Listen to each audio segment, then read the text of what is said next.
Hello everyone.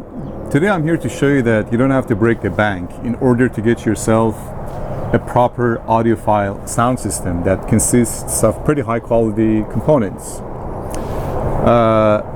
I'd like to believe that for someone to become an audiophile, the person must have owned or is still own an NAD product of any level. I mean, NAD Sound Processor, NAD Receiver, Amplifier, NAD just a power amp, because of how excellent and how good they sound for what you actually pay for. And back in the days, these were made at pretty high standards, and these products really stand the test of time, and their longevity is excellent.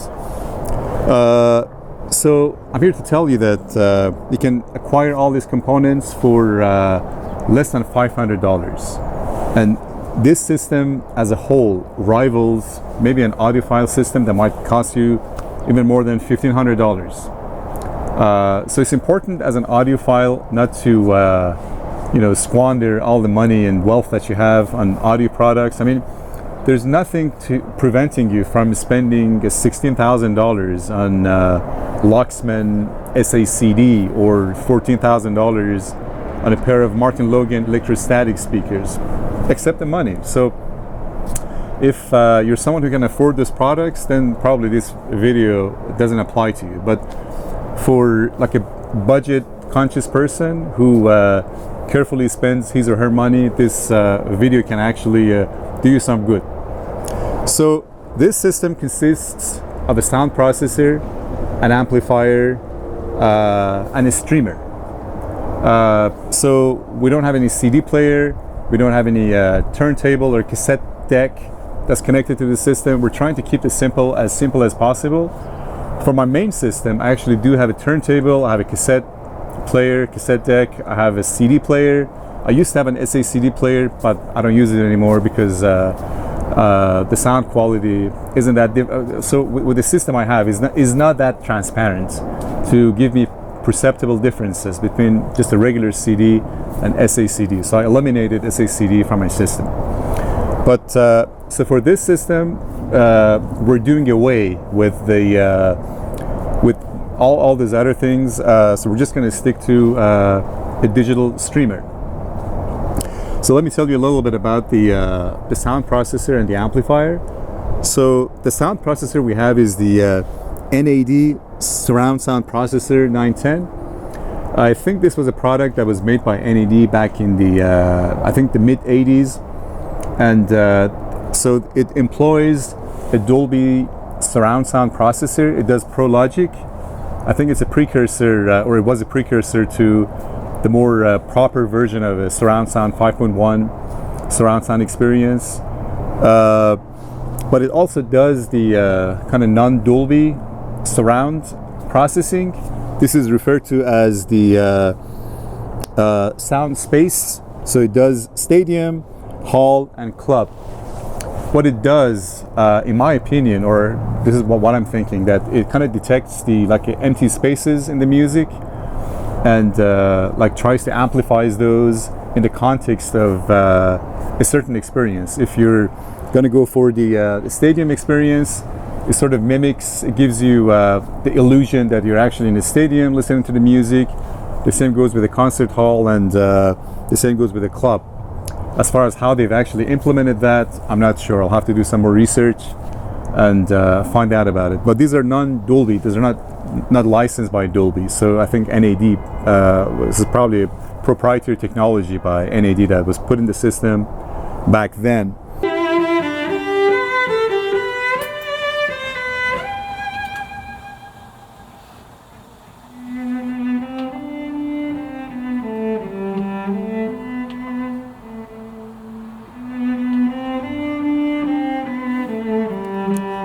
So this is a quirky little unit. So it's got things that I've rarely seen in other sound processors to be equipped with or to have these functionalities. One of them is a sibilance filter, and this is to not to eliminate but to diminish the distortion that might creep into the music from high frequencies. For like poorly recorded music, a lot of popular music, in my opinion, kind of mainstream, that's commercialized popular music. They're poorly recorded, so you might want to engage that functionality. But for well-recorded, well-engineered music like Dark Side of the Moon by Pink Floyd, or Brother in Arms by Dire Straits, or Abbey Road by the Beatles, you don't have to do anything like that. There's another thing called the controlled dynamic range. That's for music that exhibits pretty wide dynamic range.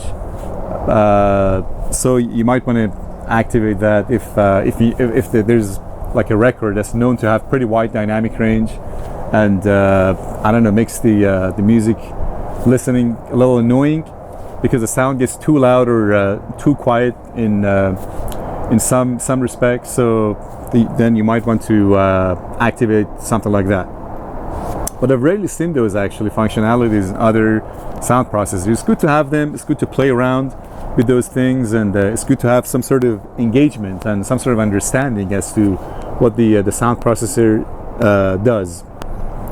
So the top part is the amplifier. So the signal is actually produced, or the signal is transferred from the streamer onto the sound processor, and then the signal is fed into the amplifier, the stereo amplifier, and then it's passed onto the speakers.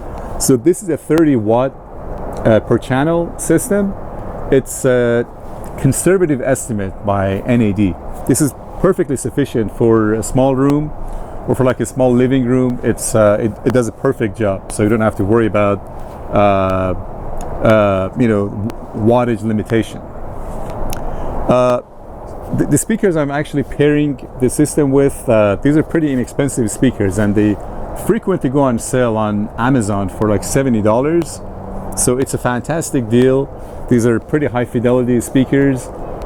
For my main system, I use a pair of Pioneer SP22, and those can also be had for on the used market. I don't think they're being manufactured anymore. On the used market, they can be had for less than $100. Those are pretty warm sounding speakers, whereas these are pretty neutral. So they kind of faithfully deliver the music to you as it was recorded, and I really appreciate that. I'll probably have to make a separate video and tell you about these speakers, and it's a pretty interesting design. I like to have the grills off actually, but I'm outside, so let's just put them on. So these can be on sale. They can be had for $70 on Amazon, but I think the regular price is about $120, $130, and they're well worth the price. For the quality for that kind of price is just beyond reproach. So let's get to the crown jewel of this audio system, and it's something that could have been had maybe 3 years ago for just $15. Yeah, I'm not even kidding. This is the Google Chromecast Audio. This is something I discounted completely when it was first released, and I thought it was just meant for like a Bluetooth experience. But it was my cousin who acquired one of these and told me that, well, you can have your Toslink connection, which is the optical cable that you can connect into an external DAC, and then have the DAC feed into your amplifier. And so this is just an excellent device. You can cast through YouTube Music, Spotify, and my favorite platform for casting high quality music is Tidal. You can also do Qobuz. You can do maybe Amazon high-res music. It doesn't do DSD, which is the same as like a file you would get from an SACD, but to get CD quality out of something like this is just unbelievable. So, but I have to tell you that it's the price has gone up quite a bit. So on the used market on eBay, I think this can be these are probably selling for maybe more than $100, because people have begun to appreciate what this thing can do, and are realizing the potential of this little device. But the one thing about this is that this is a streamer, and there's a DAC, which is a digital to analog converter that's built into this. It's not very good quality. it's probably an afterthought. So you might, if you want to get one of these, you want to make sure that to equip this with a proper DAC.